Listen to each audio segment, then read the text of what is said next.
Ƙungiyar ƙwallon ƙafa ta Chelsea da ke ƙasar Ingila ta taya ɗan ƙwallon ƙungiyar ƙwallon ƙafa ta Juventus Dusan Vlahovic mai shekaru 23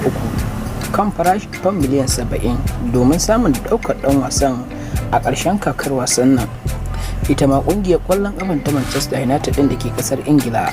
na fatan sayan ɗan wasan Vlahovic, wanda ya fayyace cewar yana da kwaɗayin buga gasar cin kofin zakaru nahiyar Turai a ƙarshen kakar wasa, ko in ce a sabuwar kakar wasanni mai zuwa,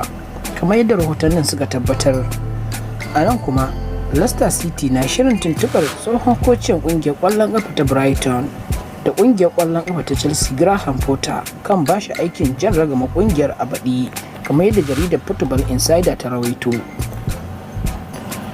A nan kuma kocin ƙungiyar ƙwallon ƙafa ta Roma Jose Mourinho na son ɗaukar ɗan wasa Yuri Tielemans, wanda yarjejeniyarsa da ƙungiyar ƙwallon ƙafa ta Chelsea ko in ce Leicester City za ta ƙare a ƙarshen kakar wasan nan ta bana, kamar yadda rahotanni suka tabbatar. A nan kuma Barcelona ta kulle yarjejeniya da ejen ɗin ɗan wasan ƙungiyar ƙwallon ƙafa ta Wolves wato Ruben Neves, wanda ake sa ran za a iya musaya tsakaninsa da ɗan wasa Ansu Fati. Rahotannin sun bayyana cewa ƙungiyar ƙwallon ƙafa ta Barcelona da kuma Wolves ɗin da ke ƙasar Ingila sun shirya yin musaya tsakanin 'yan wasan guda biyu. A nan kuma Aston Villa na duba ko za ta iya ɗaukar aron ɗan wasan ƙungiyar ƙwallon ƙafa ta Manchester United Anthony Martial a ƙarshen kakar wasan nan ta bana. Martial ɗin da mai horar da ƙungiyar ƙwallon ƙafan ta Manchester United ke fatan a kawo masa ɗan wasan gaba gogagge, wanda ake ganin ba lalle bane ɗan wasan ya ci gaba da fafata ƙungiyar ƙwallon ƙafa ta Manchester United wasa a ƙarshen kakar wasan nan ta bana, ko a ce ko ta sayar ko kuma ta bada aransa, kamar yadda rahotannin suka tabbatar. Nan kuma Nottingham Forest na fatan mallakar golan Manchester United Dean Henderson, wanda yake zaman wasannin aro a kungiyar kwallon kafanta Nottingham Forest, inda kungiyar take da kwaɗayin mallakar dan wasan na kungiyar kwallon kafanta Manchester United. Sai dai ana ganin ita ma kungiyar kwallon kafa ta Manchester United ka iya buƙatar dan wasan, duba da yanayin yadda ake ganin dan wasa De Gea na tafka kurakurai a kungiyar kwallon kafanta Manchester United a wannan kakar, inda ake ganin za ta iya yiwa a ba dan wasa Henderson dama a kungiyar kwallon kafan ta Manchester United. Sai dai a bangaren dan wasan shi kansa na burin kungiyar kwallon kafa ta Manchester United ta sauke masa domin samun kungiya wadda zai dinga fafata wasanni akai-akai, kamar yadda rahotannin suka tabbatar. Manchester United na tattauna da Facundo Pellistri akan mika masa kunshin kwantaragi sabo da zai ci gaba da fafata wasa a kungiyar kwallon kafa ta Manchester United a filin wasa na Old Trafford har zuwa shekara ta 2028, kamar yadda fitaccen dan jaridan nan Fabrizio Romano ya tabbatar. A nan kuma rahotanni sun bayyana cewa Liverpool na nan akan bakarta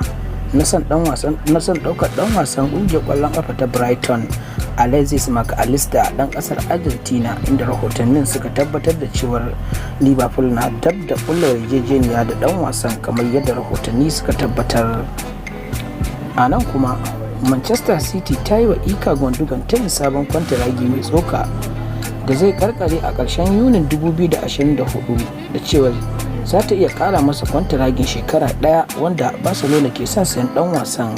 Dan wasan na fatan kungiyar kwallon kafa ta Manchester City ta kara mai shekaru 2 na kwantaragi, inda ba shi da burin karɓar tayin kwantaragin shekara ɗaya a kungiyar, amma sai abin da yanayi ya tabbatar, kamar da rahotannin suka tabbatar. Arsenal da Liverpool da kuma Barcelona na rigirgen ɗaukar ɗan wasan kungiyar kwallon kafa ta Bayern Munich Anthony ko in ce Joshua Kimmich na kungiyar kwallon kafa ta Bayern Munich, kamar yadda rahotannin suka tabbatar. A nan kuma Barcelona na bibiyar dan kwallon kungiyar kwallon kafa ta Manchester City Joao Cancelo, wanda ke wasannin aro a Bayern Munich, wanda take fatan tsawaita zamansa a kungiyar kwallon kafan ta Bayern Munich din. A nan kuma Manchester United da Newcastle duka an bayyana cewa suna fatan mallakar tsohon dan wasan kungiyar kwallon kafa ta Liverpool tauraro na kasar Senegal Sadio Mane, wanda yake zama a kungiyar kwallon kafa ta Bayern Munich, wanda suka samu sabani da dan wasa Leroy Sane. Ake ganin dan wasan ba lalle bane ya ci gaba da fafatawa wasanni a club din na kasar Jamus din, kamar yadda rahotanni suka tabbatar. Newcastle United ce kan gaba a kokarin sayan dan wasan Arsenal